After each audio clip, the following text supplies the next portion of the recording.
Muito boa tarde, boa noite, o bom dia, não sei qual horário você vai estar assistindo. Mas a gente está no último dia do Outubro Rosa, essa campanha incrível de prevenção e combate ao câncer de mama. Eu, Lícia Ferraz, paciente oncológica em remissão há 1 ano, sou coach, mentora de mulheres e ajudo mulheres a abraçarem a sua vivência em relação ao câncer de mama. E hoje eu estou aqui nesse podcast incrível com uma pessoa maravilhosa que viveu o câncer de mama também. E durante muitos anos ela sempre posta no Outubro Rosa a experiência que ela teve do câncer, que já tem um tempo, mas isso ainda é muito evidente na vida dela, pelo fato dela querer levar as mulheres também a consciência que ela teve e para prevenir. A gente está aqui com a Mari Saad, atriz.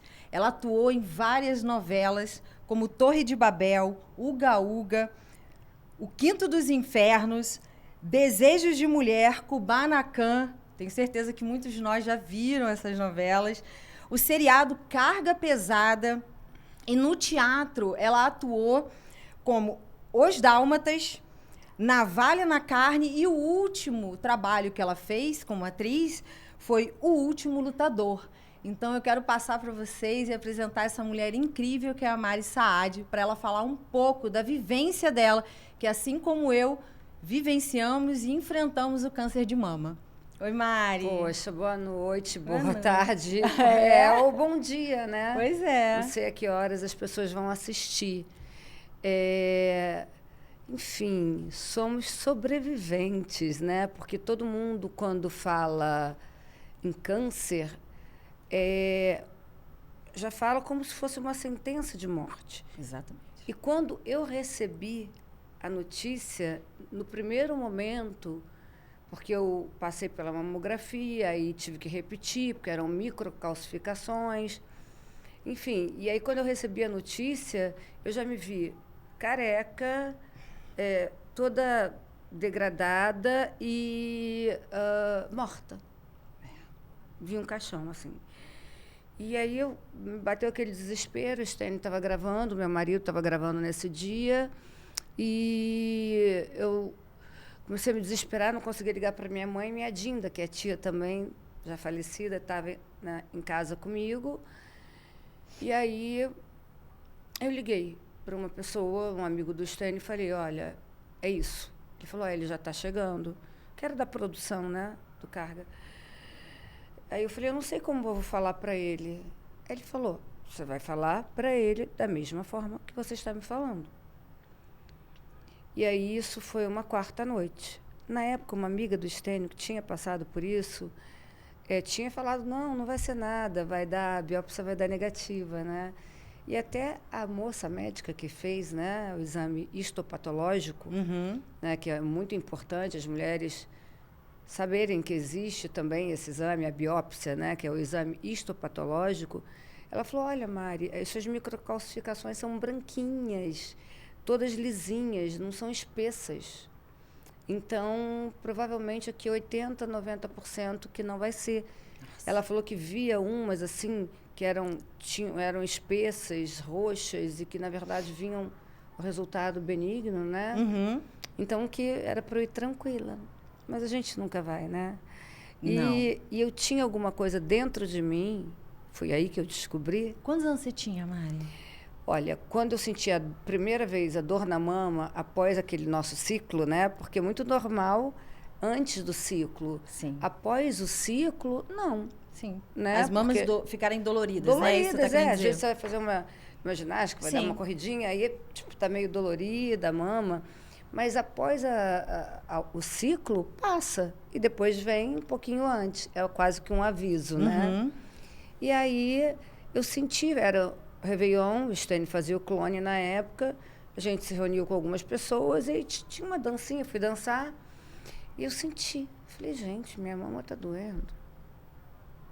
Isso não é normal. Eu já tinha sentido, acho que uma semana antes, isso ainda em 2002. 2002. Né? Aí era virada de 2002 para 2003.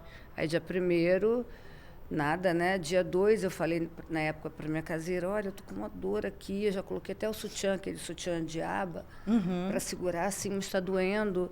Ela tocou, eu não estou sentindo nada. E aí, quando foi dia 3, eu entrei no modo desespero. E aí, o doutor Luciano Negreiros, que é um endócrino, cuida de várias mulheres incríveis aqui na Barra, né? A mãe dele era amiga da minha mãe, porque minha mãe já faleceu, né? Enfim. E aí, eu sei que ligaram para ele pediu para um amigo dele, que é o doutor Eurido Pinheiro, que é cirurgião plástico, não é? Olhar minha mama antes de ir para Angra, que ele estava indo para Angra. E eu peguei meu carro, fui correndo no doutor Eurido, que foi examinou a esquerda, e falei, a direita que dói.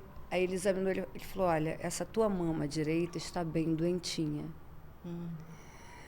Eu falei, sim, eu estou com dor. Aí ele falou, mas calma, vamos fazer uma mamografia. Sim, que é o exame que a gente tem que fazer para poder ter certeza, e né? Eu tinha ainda 34 anos, que eu faço aniversário em maio, dia 11 de maio. Né? Sou de 68. Olha, eu faço dia 12 de maio. Ué, somos taurinas. Taurinas. E aí, o que aconteceu? Eu marquei rapidamente no CDPI a mamografia, o ultrassom também. E no ultrassom não foi visto muita coisa, mas a mamografia deu microcalcificações agrupadas com densidades distintas. Aí, esperei, chamava de tio Zé Paulo, o ginecologista, voltar, né? E mostrei para ele. Ele falou, olha, microcalcificação não é uma coisa anormal. Mulheres podem ter. A gente vai ter que acompanhar.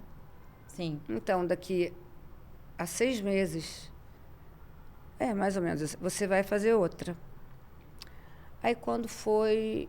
Em julho eu fiz, né? Fiz e fui pegar o resultado, aí veio que essas microcalcificações estavam mais numerosas e tinham se multiplicado muito rápido. Aí veio assim, lesão suspeita, indicando o exame histopatológico, que é a biópsia. E na época eu olhei, histopatológico, meu Deus, isso é biópsia. Enfim. Marquei em Botafogo a biópsia, que eu nem sei se na Barra, na época, tinha, né? E aí veio. E aí foi, a médica falou que era tudo branquinho, lisinho, não tinha. Acho que foi um milagre. Não era minha hora, Deus quis que eu continuasse viva. Porque, enfim, aí veio o diagnóstico numa quinta noite. Aí essa pessoa que trabalhava com estênio na época, uma mulher que teve, ligou para o Dr. Marcos Moraes, que faleceu em 2020. Ele devolveu a minha vida. E Deus, junto a Deus, é claro, né? Mas assim, devolveu a minha vida. E aí eu falei com ele na quinta. Ele saiu de um congresso que tinha no Rio de Janeiro, me ligou. Marcou no dia seguinte, acho que 10 horas, em Botafogo, no consultório dele. Lá eu estava. Aí lá ele me deu 2 opções. Tirar o quadrante e fazer a químio e a rádio. Ou uma coisa que é muito comum, agora eu acho, não sei se é na Alemanha ou nos Estados Unidos, agora eu já faz muito tempo, Sim. né? Que é um tratamento mais radical. Inclusive, ele me falou, quando, às vezes, eu acho que é Estados Unidos, quando a avó tem, a mãe tem, nem espera, a neta nem espera, já tira. Mas, no meu caso, eu estava diagnosticada, né? Sim. Com carcinoma ductal in situ. É como se ele estivesse dentro de uma garrafinha, dentro de uma cápsula de homeopatia. Ainda não era infiltrante, ainda não tinha infiltrado. Ele até fez assim um cachinho de uma uva, como se fossem os ductos, né? Sim. E estava ali. E aí, eu falei... Ele falou, a outra opção é essa, tirar tudo, né? As duas, fazer a mastectomia subcutânea bilateral e tirar o linfonodo sentinela. Se o linfonodo sentinela tiver negativo, é porque não tem metástase. E aí eu falei, doutor Marcos, um par de seios não me define. Tira tudo. Tudo. Não precisa deixar nada. Aí ele olhou assim, para mim, um pouco assustado, eu acho que nenhuma mulher. Até porque, assim, eu sou mulher, eu amo ser mulher, mas eu tinha até um peito 42. Eu nunca gostei muito de ter peito grande. Isso aquilo me incomodava. E eu falei, não, tira tudo. Ainda falei, não quero prótese, não quero nada. Ele falou, não pode, vai ficar um buraco. Vão ficar 2 buracos, que a gente vai tirar das 2, vão ficar 2 buracos. Eu falei, não me incomodo com buraco. Eu queria viver. Mas é interessante que você tinha 34 anos, né?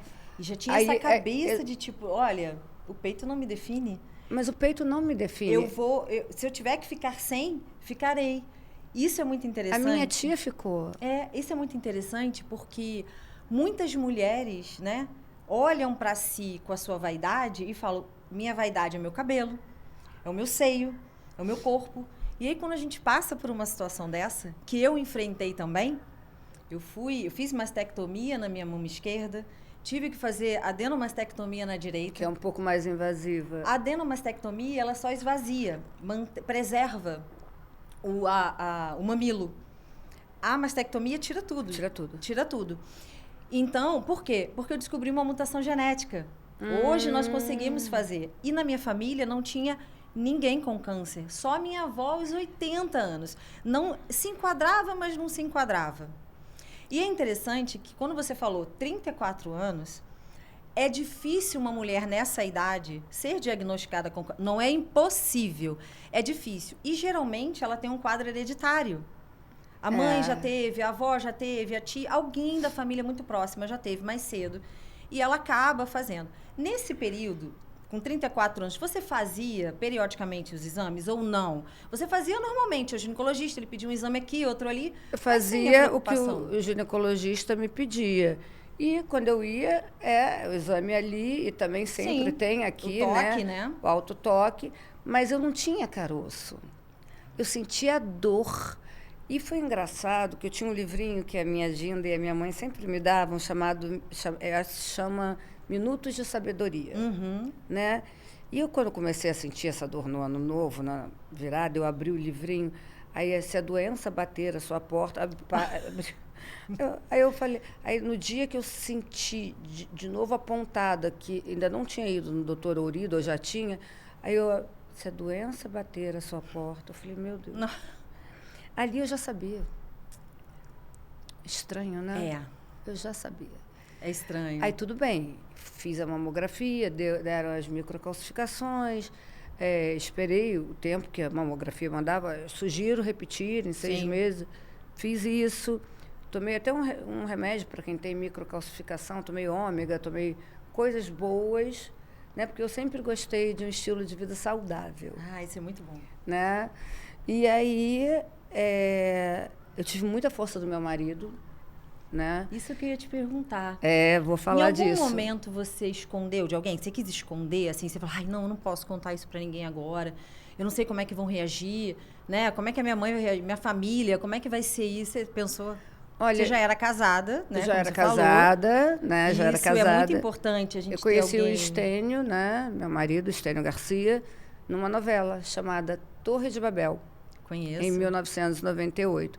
Mas eu já tinha feito com ele lá atrás, quando eu tinha 13 anos, em 1981, chamava-se O Casamento de Pedro, o episódio. Eu lembro que na época eu nem olhei para o Estênio. Nem não olhei para o Pedro Bino. Né? Eu tinha 13 anos. 13 anos, eu lembro que quem me impressionou muito na época foi a Natália do Vale. Nossa, eu falei, gente, eu quero ser ela amanhã. E você acredita que ela estava na Torre de Babel? Olha, que incrível. Que legal, que incrível, né? Como é que a gente vai imaginar que um dia a gente, eu queria ser ela, e aí você vai contracenar com aquela pessoa que você imaginou? Minha personagem não contracenou mas com a você dela. estava com ela lá. Mas ela estava na mesma novela, que eu tive a oportunidade de entrar, através de um teste que o Carlos Manga... eu falei, seu Manga, pelo amor de Deus, eu ajoelhei. Ele falou, não, minha filha, não ajoelha, pelo amor de Deus, vem aqui, fala com o meu secretário, não sei o quê. Aí dei currículo, dei tudo. E aí marcaram a Frida querida, Frida Richer, marcou um teste comigo.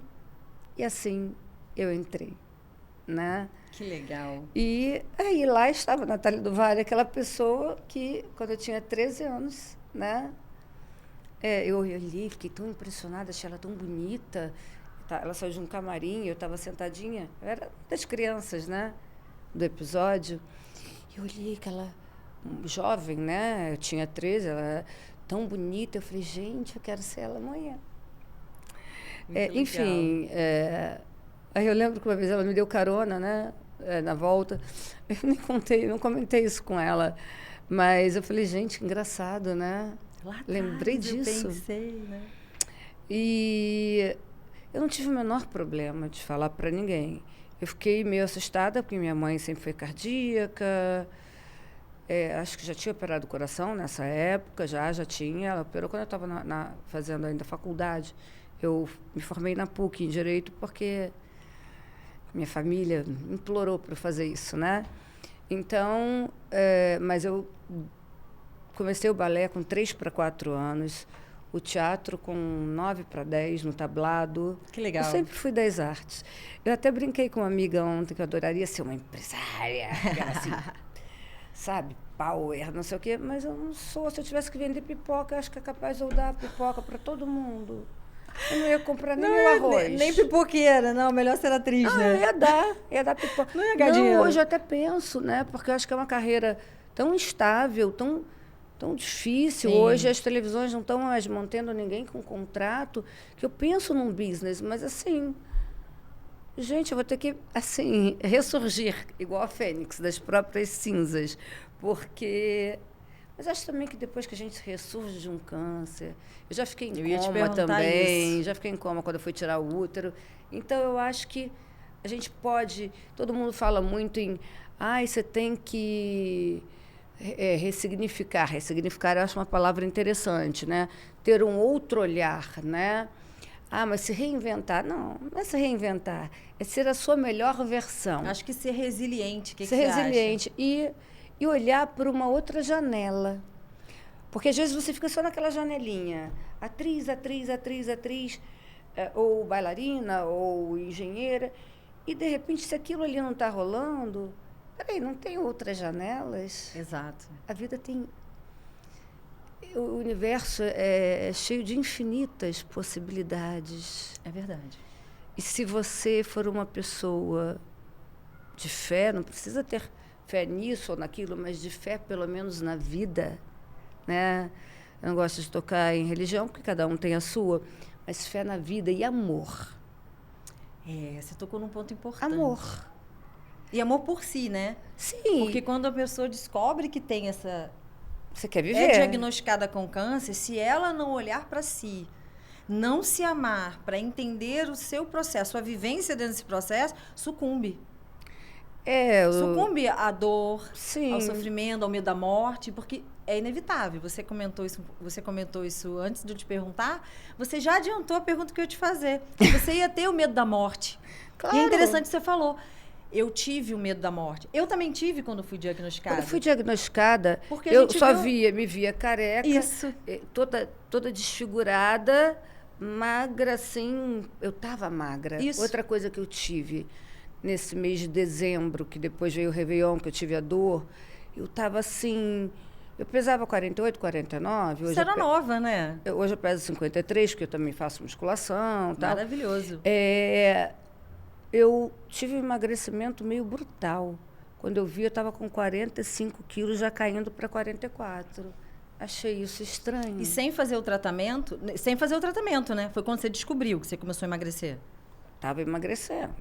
Mas você não estava entendendo o porquê. Não estava entendendo o porquê. Até que veio... Aí veio a dor, no ano novo. Aí eu fui no doutor Aurido. Ele falou, essa mama direita está bem doentinha. Aí veio a mamografia. Aí 6 meses depois repete a mamografia. Aí a biópsia. E aí o resultado da biópsia veio numa quinta-feira. Na terça-feira, eu pedi, doutor Marcos, qual é o próximo dia, primeiro horário? Para cortar tudo. Corta tudo. Você foi bem corajosa, hein? Mais coragem. Vou até te falar uma coisa. Eu nunca gostei de seio.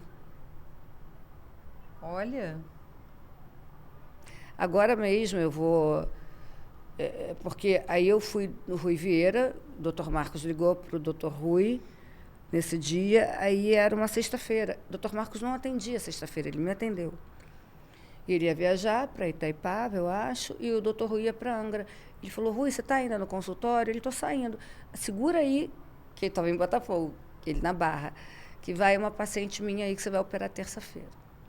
Eu falei, mas eu não quero colocar prótese. Ele falou, você não vai ficar com 2 buracos. Porque não é uma mama reta, simplesmente são 2 buracos. E acabei que eu vi num seriado chamado Nip Tuck, eu vi como é que fica 2 buracos, aquela costura. Assim. E a costura no meio. É. E isso, às vezes, traz até problemas de articulação, músculo. Ah, não sabia. Algumas pessoas, sim. Então, você tem que trabalhar seus músculos, você tem que fazer movimentos. E aquelas mulheres que fazem mastectomia, não fazem reconstrução, mas os médicos deixam uma pele... Minha tia não fez. Mas eles, às vezes, deixam uma pele para que, caso ela decida fazer a reconstrução futura, porque às vezes ela não quer fazer no momento, mas depois ela acaba decidindo fazer. Então, eles deixam por um tempo, em alguns casos, um pouco de pele. Essa pele, com o tempo, ela te traz problemas articulares, ainda mais dependendo da quantidade que você esvazia a axila. Eu tirei um linfonodo da axila e era negativo. Isso não tinha é metástase. ótimo, isso é maravilhoso. Quando eu fiz a minha, eu fiz a mastectomia, tirei o linfonodo sentinela e mais 5 linfonodos. Porque na hora... Custou a mão vir para cá? Né? Nossa, muito. Assim, eu não mexi o braço nem aqui assim. Eu também não. Aí eu fui fazendo fisioterapia, aí passou não sei quantos meses que o braço veio aqui. Isso. Mas é porque trava, né? A mastectomia, ela vai tirar até mais embaixo. E eu acho que o linfonodo. E o linfonodo tem que vir até aqui. Tem que vir. A minha médica fez uma cicatriz só, mas tem médicos que fazem 2. Eu tenho uma cicatriz aqui de cada lado. A minha vem de ponta a ponta. Eu tenho daqui da biópsia e uma aqui. Isso. Toda lateral aqui. Bem grande. É que eu tenho uma cicatrização, pelo menos naquele momento, foi muito boa, né? E é bacana, porque assim, eu acho que muitas mulheres não querem reconstruir. E eu acho que o processo do câncer, eu falo muito para as pessoas. Porque eu falei, se eu ficasse com o peitinho pequenininho, assim, aquele retinho, só com um negocinho assim, tava bem. É o que eu gosto. Peito pequeno. Bem pequeno, é o que eu gosto. E é tanto que agora eu tô com a prótese, não é tá rompida, ela tá esquisita, porque se passaram o quê? 2003, Você vai ter que fazer uma troca.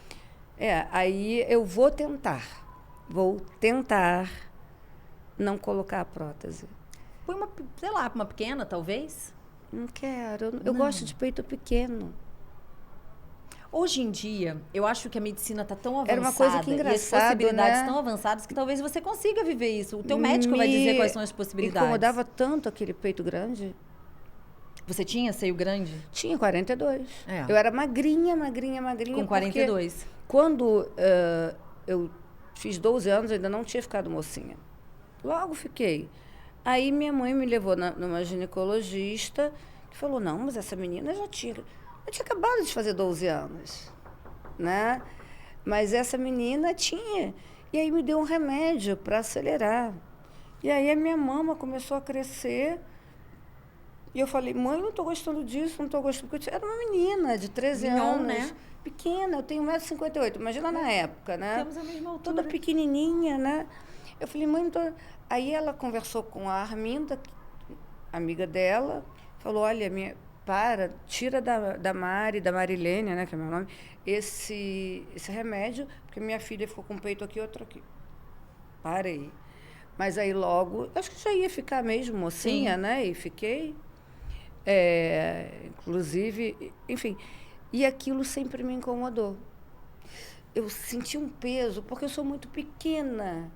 Meu pulso é aqui, olha. Minha mão parece de uma senhora de 200 anos, né?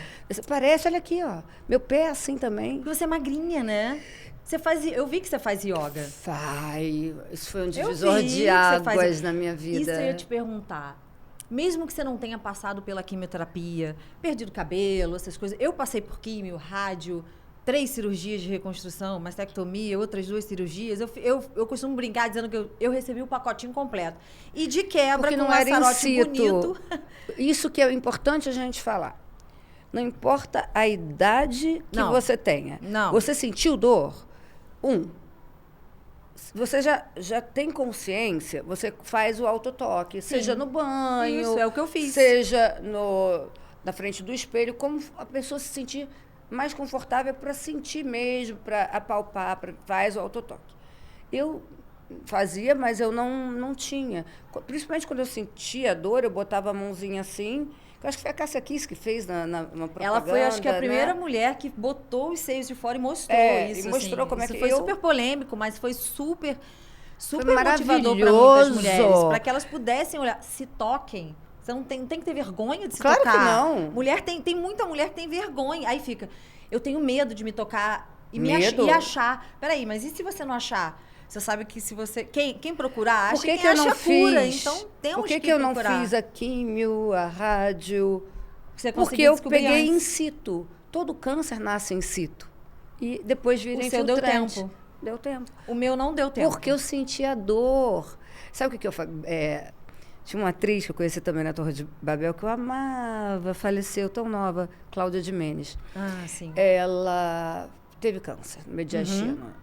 Isso, 98. E eu lembrei muito dela quando eu tive meu diagnóstico, que ela falou, eu fiz isso, isso não vai me vencer. Não é ela que fez, o corpo dela, né? Isso não vai me vencer. Ela foi para um sítio, focou na cura, no positivo que eu acho que é super importante você focar, né? Querer, né? Focar, acreditar. Antes de mais nada, acreditar. Isso. E ela, parece que abriram, né? Era mediastino, e fecharam, falaram, tem 1 mês de vida. E ela venceu. Olha, ia falecer do coração. Mas eu acho que ela foi bem longo esse processo dela. Ela viveu durante bastante tempo. Ela contou isso para mim, para Karina Bach, para Adriana. Não lembro se a Adriana estava. No camarim, na externa. E tudo que a gente ouve é aprendizado. Então, se alguém estiver nos ouvindo agora, que aprenda. Medo a gente tem, mas não deixe o medo te paralisar. Ia te perguntar isso. Como você virou a chave para encarar que você já tinha sido diagnosticada, viveu a mastectomia e que você precisava encarar? Porque, assim, a gente fica curado, ok, não tenho mais, mas isso não quer dizer que eu não vá ter novamente. Porque isso tem um grande engano e eu acreditava que, eu mastectomizei, esvaziei, eu não tenho mais possibilidade de ter câncer na mama. Não. A gente diminui as chances, mas não zera. Diminui os riscos, mas não zera. Então, assim... Como conviver com isso, Mary? Como é que você conviveu com essa virada de chave hoje? Com esse fantasma. Disso muito bem, com esse fantasma, que eu brinco dizendo que tem que ser nosso amiguinho. É o Gasparzinho ali que tem que estar com a gente. É o Gasparzinho. Tem que ser camarada. Olha, morrer todos nós vamos. Sim. Aí eu fico pensando às vezes, por que a gente luta... Assim, você tem que lutar para viver. Mas por que a gente não entende? Aqui no Ocidente, a gente não entende a morte. Eu sei que porque minha mãe faleceu em 2021 e até hoje eu não estou bem. Se eu te disser que eu estou bem, eu vou estar mentindo.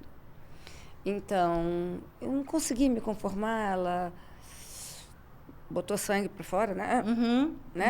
E quando eu fui no CTI, isso de madrugada, quando eu fui no dia 27 de setembro de 2021, no CTI, ela tinha tido Covid, mas... E eu estava lá, e eu falei, gente, por que ainda não fizeram a endoscopia?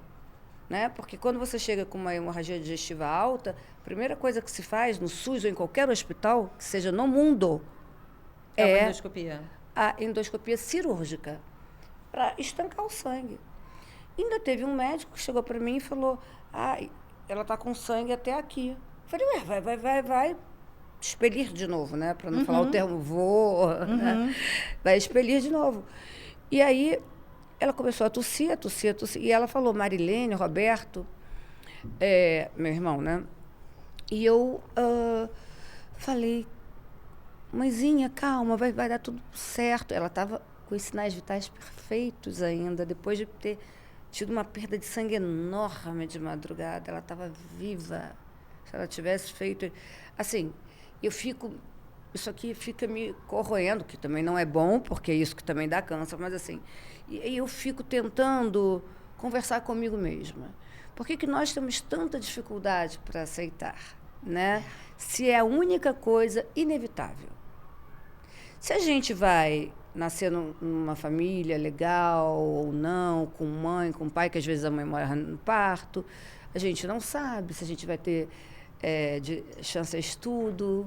A gente não sabe nada. Agora, que a gente vai morrer, a gente sabe. E isso é um fato. Mas Nós não somos infinitos. Ninguém. Isso é um fato. A finitude, ela é certa. Só que, da mesma forma que eu, com 55, quero viver, naquela época, então, para mim, a morte era uma tragédia grega, era uma tragédia greco-romana, era quase que proibido. Imagino. Como assim? Aspas, proibido. 34 anos. A gente sabe que não é. Assim? A gente sabe que não é. Criança morre de câncer. Criança nasce, respira e morre.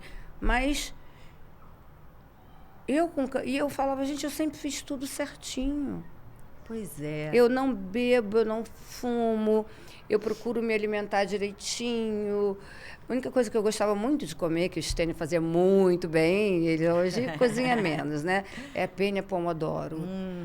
Amo um penne pomodoro. E o do meu marido é o melhor do mundo. Melhor que na Itália. Então, assim, eu sempre, mesmo assim, pomodoro, eu nunca comi com 4... Eu sempre evitei gordura, fritura, porque minha mãe sempre foi cardíaca, né? E aí, eu acho que o gatilho para eu ter tido isso foi hereditariedade. Certo? A hereditariedade, porque uma tia na minha família teve. A minha mãe teve depois de mim, muito tempo depois.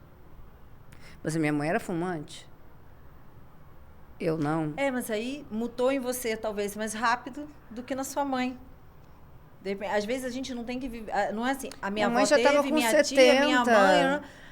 De repente, com você, mutou mais rápido. Aconteceu, apareceu, minha mãe já estava né? com 70 e a sua mãe foi depois, não foi que você falou? Muito tempo depois. Então. Com 70 e poucos. E o cigarro, né? Que é uma coisa que... Cigarro, refrigerante, farinhas brancas. E a toxicidade não só, assim... A gente vive na toxicidade, né? O ônibus, a fumaça, são as antenas de celular, né? Hoje em dia, então... E também uma coisa que é muito séria, o pensamento. Você tem que tomar muito cuidado. Por exemplo, não que eu não veja, mas eu evito ver filme. Tem um filme, né? Hoje estava pensando nesse filme, Guerra ao Terror. Eu não vi. Porque tem certas coisas que eu sou muito emotiva, que mexem comigo e que eu não durmo e aquilo fica na minha cabeça, como uma música fica na cabeça. Uma música maravilhosa. Mas certas coisas é tóxico. Então, é claro que eu assisto o Jornal Nacional, claro que eu assisto. Claro que eu procuro me inteirar de tudo que está no cenário mundial, agora a guerra, né, terrível, Rússia e Ucrânia, Israel, faixa de Gaza, enfim, tudo isso tão terrível, bebês morrendo, crianças morrendo, pessoas... A gente tem que saber do que nós nos alimentamos, não só Exatamente. Pela boca, mas pelo olhar. Pelo olhar e pelo ouvido. Então, por Isso exemplo... afeta muito a vida da gente. Eu estava até escrevendo num grupo que eu tenho de WhatsApp, que as pessoas estavam meio que discutindo esse assunto. Eu fui lá, gente, não, vamos orar, né? Porque eu tenho um grupinho que a gente combinou todo dia às 6h30 da manhã, que aí todo mundo pode. É meia hora, é rápido, mas só para fazer junto, né? E pela paz mundial, né? Porque pode estourar uma terceira guerra. Sim. Se é que já não estamos, de alguma forma, porque o que acontece lá está acontecendo aqui, o mundo é uma coisa só. A energia cósmica é uma. Nessa tua consciência de hoje, que a gente está falando aqui, o que mudou de fato na Mary, assim, lá daquela Mary, lá de quando descobriu, e de você hoje, assim, né? Qual foi o teu maior aprendizado com esse fato do câncer? Porque ele muda a gente. Muda. Mesmo que as pessoas não tenham consciência dessa mudança, ele muda. Você pode querer absorver essa consciência ou não. O que mudou de fato na Mary? Eu sei que em mim mudou muitas coisas. Meu relacionamento com a minha família, o meu olhar para comigo. Sim, mas... Eu vivi a vida, não é na finitude. Ah, eu sou infinito, não é isso. Mas quando somos no jovens... piloto automático. A gente vive no piloto automático. Claro. Então, assim, eu tentava comer melhor porque eu queria, talvez, emagrecer. Sim, perder um quilinho normal. aqui, outro ali. Você é mulher. Eu queria fazer atividade física para ficar com o corpo mais bonito. E eu bebo socialmente, não fumo. Bebia socialmente. Mas hoje eu tenho a consciência de que a minha alimentação é para minha saúde mesmo, para me prevenir, não só porque a prevenção não garante que não vamos ter. Não.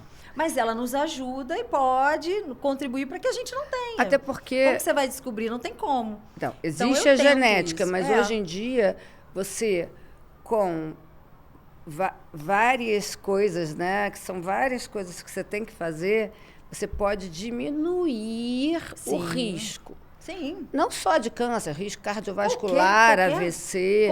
Qualquer doença, né? Por exemplo, eu tomava uma coisa que eu tomava, era a tal da Coca Zero, né?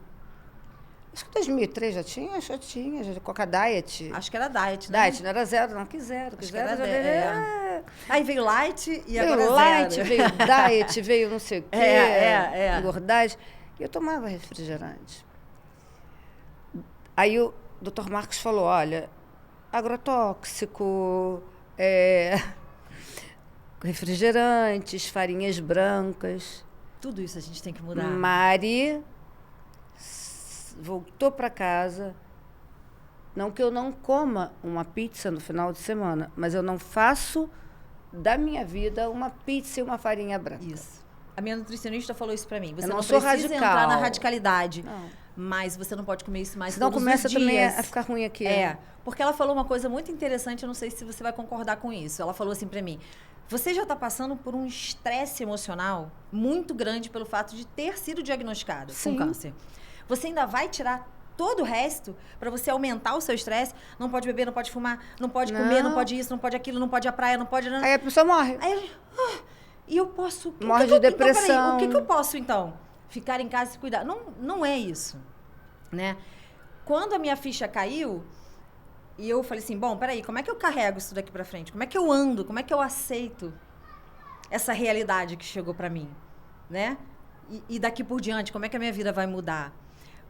A gente precisa ter a consciência, você teve essa consciência, eu também tive, de que a gente não precisa abrir mão de tudo 100%. Claro que não. Como que você ia abrir mão do pomodoro, do seu marido? Daquela massa pomodoro? Ainda quero que ele faça mais, que é um muito prazer, mais. Porque ela não é uma comida, é um prazer.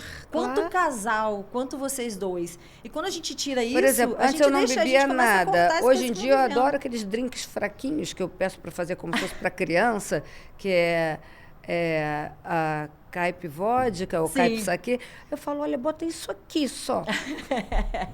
Para não dizer que eu não botou. Bastante gelo e fruta, né? Seja frutas vermelhas. Sim. Falar em frutas vermelhas é muito bom, é anticancerígeno, antioxidante, isso brócolis. é uma coisa que eu tenho que aprender, comer frutas. Não sou muito fã de fruta, mas brócolis eu como. Cortei muita coisa. Assim, eu procuro no meu dia a dia, né? Isso. Não viajando, tá? Viajando não. Na sua rotina, vamos dizer assim, a rotina... Porque tu não tá viajando o tempo todo, por exemplo, mas a sua o Stênio, rotina. quando estava na Globo ainda, sempre que ele fazia uma novela, ele ganhava uma passagem executiva para Nova York com direito a acompanhante. Então, a gente ia muito a Nova York, porque o Stênio praticamente fazia novela todos os anos, até 2013. Aí depois foi ficando menos, mas a gente até foi... mas aí quando você ganha, né? Você fala, não, vou lá nem que seja para tomar um café. E nós somos apaixonados por musicais. Só o Fantasma da Ópera eu vi mais de 10 vezes. Agora saiu de cartaz, né? Saiu? Tô louca para ir de novo a Nova York para ver. Eu sou viciada em musical, né? Então, acho que é uma das coisas que eu mais gosto de fazer. Viajar para assistir musical. Você é das artes, né? Você gosta disso, faz parte da sua vida. E eu nunca fiz musical. Mas o teatro em si, toda essa... A magia, né? Essa magia. Mas, assim, o musical tem alguma coisa... Primeira vez que eu vi o Fantasma com o Stênio, a gente saiu pela rua em Nova York voltando, caminhando a pé, e ele gritava, Christine! E eu, Angel! E ele, um numa ponta, outro noutra. E eu falei, gente, que falando em português, 2 retardados. É bom que ninguém entende nada, só entendi os nomes. Angel, e ele, Christine. Eu fico toda arrepiada. É que lindo. Isso que vale a pena a gente guardar na nossa vida. São as memórias. É como a gente leva a nossa vida. Imagina você só ter memórias tristes. Eu acho que quando a gente fala de câncer, a gente não pode falar daquela visão que todas nós temos quando a gente descobre o diagnóstico. Careca, definhando, chorando, mal. Novelas, E o caixão, filmes. Não. Tudo mostra a gente derrotada. E quando olhamos para mulheres como nós e tantas outras que vivem esse diagnóstico de forma leve, aceitando, olhando para a sua jornada e falando, eu vou abraçar minha jornada porque eu não vou morrer por conta do câncer, né? Olha, na verdade... Isso é fantástico. Naquele momento Eu lembro que eu passei o final de semana tremendo com a minha Dinda, que minha Dinda é irmã do meu pai. Então, tia Dinda, imagina. E não teve filhos, então eu era tremendo, com as perninhas todas bambas. E na oração com ela, eu falava, Dinda, reza, que eu não estou conseguindo rezar. Sabe?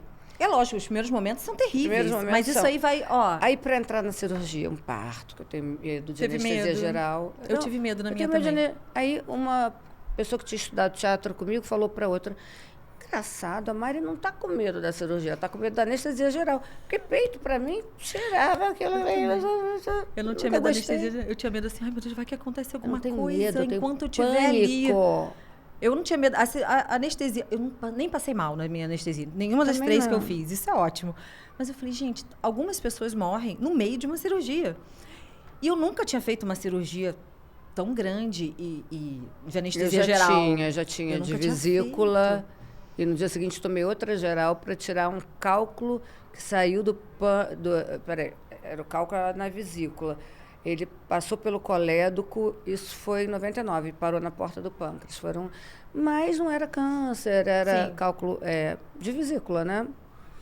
E assim, na época não foi leve. Eu, toda vez aí, no primeiro ano era de 3 em 3 meses, né?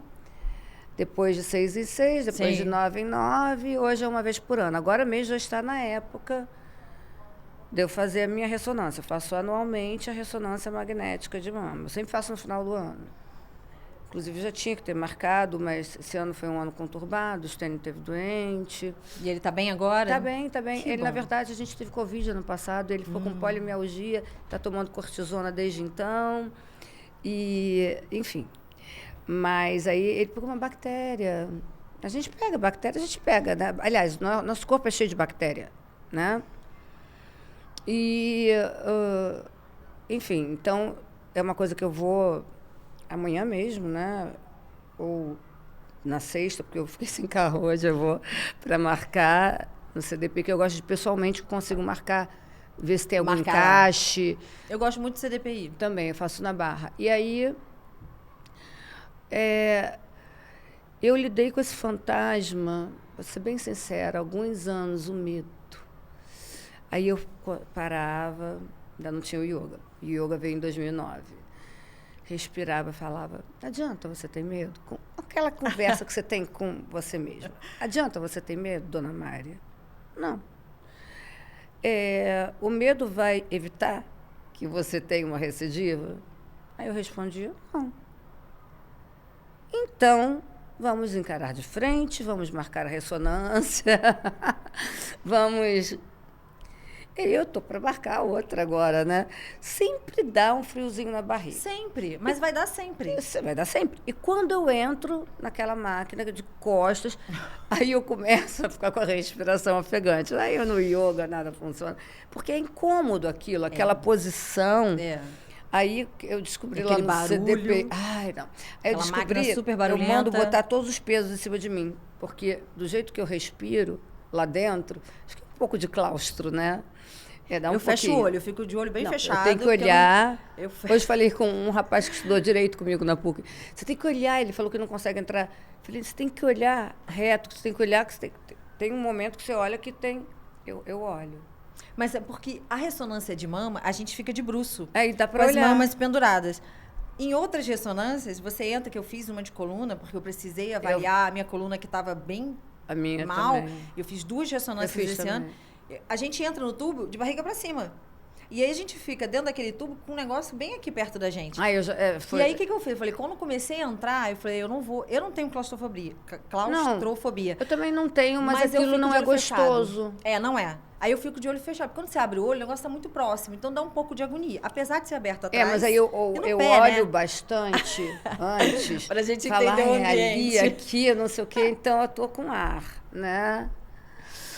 E é interessante. Eu fecho o olho e às vezes eu até não durmo. Mas sabe o que dá aquela ressonância? Porque a última que eu fiz... Estênio dorme. Eu dou aquela pequena... aquele não. pequeno cochilinho leve.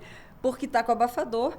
E na última, eu demorei mais de 1 hora dentro daquela máquina. Porque eles fizeram para descobrir o que eu tinha na coluna. Ah, tá. E aí eles viram um cisto. E ficaram com medo daquele cisto ser um câncer. Sim, sim. E aí eles, depois de um tempão lá dentro, eles me chamaram e falaram, dona Elícia, nós vamos fazer um contraste. A senhora autoriza? Eu falei... É o gadolínio. Sim, tudo bem. Eu sempre autorizo. faço. Ah, então tá bom. Só que até terminar tudo isso, eu já estava ali, já... Chegou uma hora que eu já estava completamente perdida. Entregue. Entreguei, fui.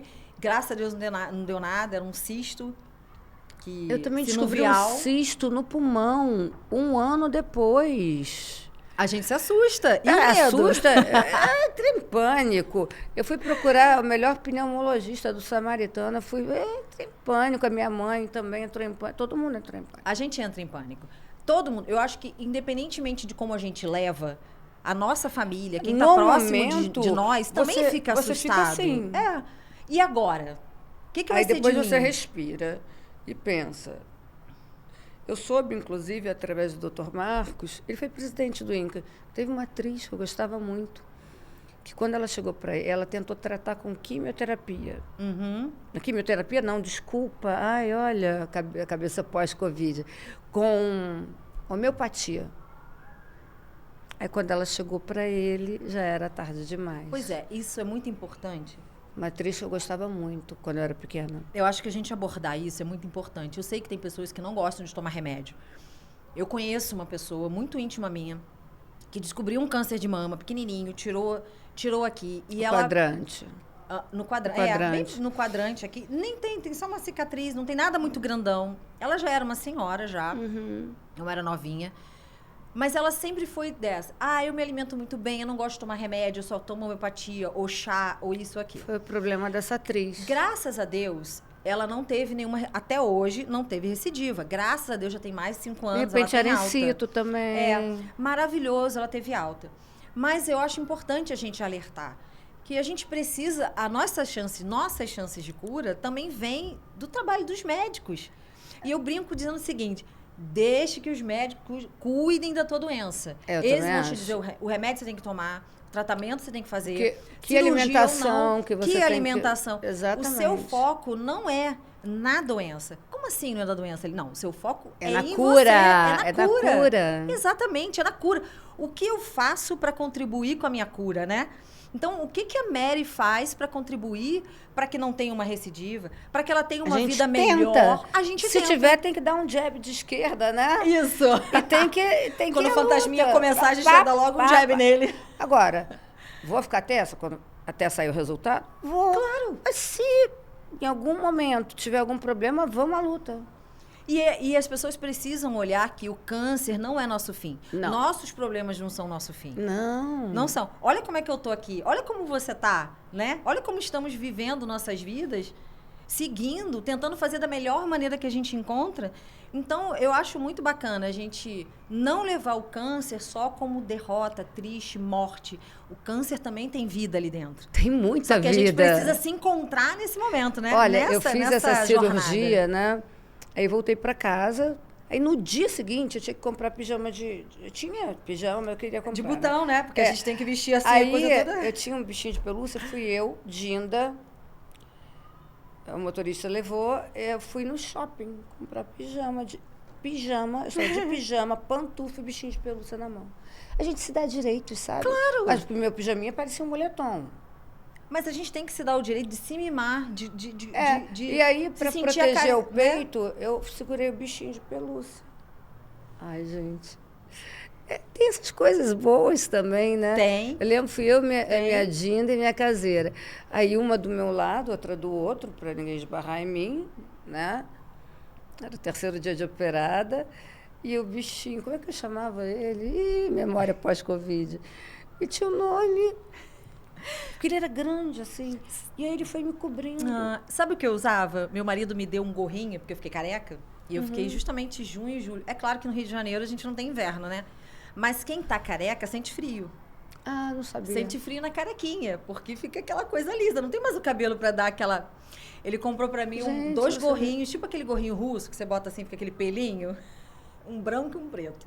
Então, quando eu sentia, no pós-químio, né? Os sintomas começavam sempre 3 dias pós, quando eu fazia a sessão. E aí eu sentia frio, meu corpo ficava muito fraco. Eu emagreci 11 quilos. Eu emagreci bastante. A imunidade cai, A imunidade cai. Eu senti um frio, então eu usava o pijaminha, aquele flanelinhazinho, rosinha. Minha mãe me deu de presente. Eu acho que a gente tem que se dar muito amor. E o gorrinho? Era a minha carinha, assim, com a minha careca. Eu sempre pedi pra minha Dinda fazer isso aqui em mim, assim, sabe? Aqui, que dá... Quando eu tava nervosa, alguma coisa. Pra te acalmar? Prova. Aqui, aquela coisa. Às vezes eu mesma faço em mim. Carinho. Isso. Carinho. Amor para você dar para alguém, você tem que se dar. Isso. E o maior aliado de uma cura, seja do câncer, aqui a gente está falando do câncer, Sim. mas qualquer doença que seja, a gente está falando do de mama, mas pode ser em outro lugar, o teu maior aliado é a vida. E o amor é a maior, para mim, né? Se eu ouvi de um médico, é a maior solução. Ele não é a solução, como é que ele falou? Que o amor era a maior, como se fosse uma solução. O remédio. Individual, melhor remédio individual e coletivo que ele conhecia para todas as curas. Não só de doenças, como da humanidade mesmo. Exato. É o amor. Se o amor estiver tocando no coração de cada indivíduo, eu acho que ninguém vai matar ninguém. Ninguém vai bater em ninguém, ninguém vai machucar ninguém. Verdade. A gente vai ter o quê? Amor, compaixão, generosidade, empatia. Vai verdade. dar a mão. É verdade. E não empurrar. É verdade. Né? E além da gente ter amor conosco, a gente permitir que as pessoas nos deem amor. Receber. Não é? Claro. Vamos receber, a gente está num momento tão vulnerável, então permita-se, né? A receber esse amor, a receber esse cuidado que... Lícia, mas eu não tenho ninguém. Muita gente fala assim, eu não tenho ninguém, eu sou sozinha, não tenho apoio da família, não tenho... Ok, mas busca fora. Busca fora. Você mora num prédio, tem um porteiro, vai lá, conversa. Grupo de apoio. Olha no olho. Grupo de apoio. Grupo Hoje em de dia apoio. nós temos a internet. Quantas mulheres... Se abre. Quantas mulheres falam? Aí fala, não, mas tem que ser uma pessoa muito famosa. Não. Se abre para 10 pessoas. Se abre, conversa. Porque aí vão vir pessoas que já passaram para falar, não, peraí, calma. Eu sei que você já passei por isso, mas vamos passo a passo. Exato. Um dia de cada vez. Após dia. Um dia de cada vez. Se hoje você tivesse que dizer para alguém que está vivendo esse processo do câncer, acabou de descobrir, está vivendo esse processo, o que você deixaria assim de mensagem, de um recado da tua vivência, do que você conhece da vida, de tudo que você viveu, né? Que não foi só o câncer, mas outros desafios da vida. Eu tive um coma, né? Que foi difícil voltar. O que você falaria para essas pessoas, essas mulheres, né, que estão passando por isso? Bom, e para homem, você sabia? Isso é interessante a gente também, falar. Verdade. Vou te falar por quê. Verdade. A minha amiga, Flávia, ela falou para mim, Mari, a minha mãe e meu pai tiveram câncer de mama ao mesmo tempo. Eu falei, opa, calma. Homem tem câncer Você de mama ter também. câncer, É raro, mas tem. o homem e a mulher ao mesmo tempo já é assim, descobriram juntos. Aí depois, de mama, eu falei, opa, homem tem câncer de mama? Tem câncer de mama? Eu não sabia. Não, homem tem. Ele tem pouca glândula mamária, mas tem. E eu não sabia. Eu falei, gente, tá vendo? Viver é aprender. Vida é troca. Se você não olhar no olho, não trocar, não conversar, você não está viva. Então, eu vou perguntar para essa pessoa, vem cá, você quer viver? Ela vai falar, claro, eu estou morrendo de medo. Se permita chorar. Faz assim, chora, igual criança pequena. Faz tudo o que você tem que fazer. Depois que você cansar de chorar, você ouve pessoas que já tiveram e que falam: o câncer não é uma sentença de morte. É verdade. Se a gente sair ali da rua, não olhar e for atropelado, babau. Então, o que é uma sentença de morte é o desespero. Você pega um carro, sofre um acidente, causa um acidente, é atropelado. É verdade. Leva um tombo em casa, bate com a cabeça e morre. Então, a morte é certa. Então, mas espera aí, a gente quer vida. Então, vamos viver e vamos vencer. Porque isso é possível, senão você não estaria aqui e nem eu. É verdade. Vestidinha de rosa. E vestidinha de rosa, né? Nessa campanha incrível. Do Outubro Rosa. Quantas mulheres nós conhecemos, que não seja na nossa família, mas fora, a internet nos possibilita conhecer mulheres incríveis, famosas, não famosas, anônimas, mas que estão aí enfrentando sua vida, né? Sim. Encarando todos esses desafios, que é o câncer de mama, algumas de uma forma mais... menos pesada, que eu digo em tratamento, outras de forma mais pesada do que Sim. eu, porque o câncer, né, o protocolo do câncer, o tratamento, não é uma regra. Não. O seu caso foi diferente do meu. Tivemos Sim, câncer, tivemos. porém vivenciamos anualmente, o tratamento de forma ou você, diferente. né, vamos fazer... Sim. Sabe como é que eu chamo? Para não... Eu acho assim, outro conselho que eu daria, tente levar, não é que seja leve, tente fazer... ser o mais leve que você conseguir. Claro! Aí, a Elma, o marido dela, grande, querido diretor Walter Lacer, ele teve um câncer de... Acho que foi o quê? Acho que foi... Não sei se foi um rim ou a vesícula, uma coisa que tirou e acabou. Aí, em vez de ele falar que ia fazer os exames, que isso fica pesado, para ver se eu estou com recidiva, se o negócio está bom, se não está, ele fala, vou marcar a vistoria. Gostei dessa. Então, eu vou trazer isso para mim. Essa eu vou fazer semana, minha vistoria. eu vou marcar minha vistoria, gente. Se eu vou ter perninha bamba na hora, se na hora que eu vou, tudo vou ter. Mas eu vou encarar. Vamos pegar o resultado da minha vistoria. Gostei dessa. E vamos torcer para que dá E vamos. positivo. Aí, se tiver alguma mudança no caminho, a gente vê qual a estratégia melhor a tomar.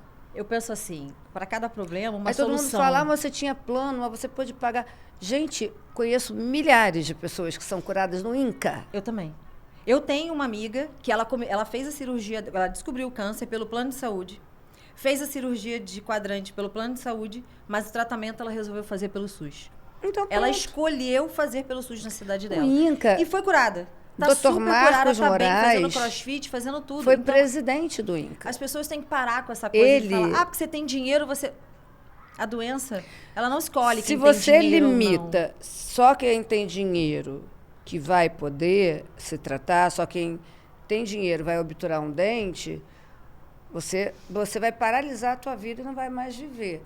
Porque se você pensar, se a gente olhar para esse lado, tem gente com muito menos que a gente, tem gente passando fome. Se você olhar para esse, tem gente com 2, 3 aviões, iate, ancorado em Mônaco. Então, vê o que você tem para hoje. O que a gente tem para hoje? Peraí. Exato. Hoje eu não tenho nada, mas eu posso ligar para uma amiga, que ele vai ligar para outra, que vai me perguntar, eu não tenho amiga? Então eu vou num grupo de apoio, eu vou ver se ali tem alguém que me indique. Como é que eu faço para ir na triagem do INCA? É isso. Eu já levei uma pessoa na triagem do INCA.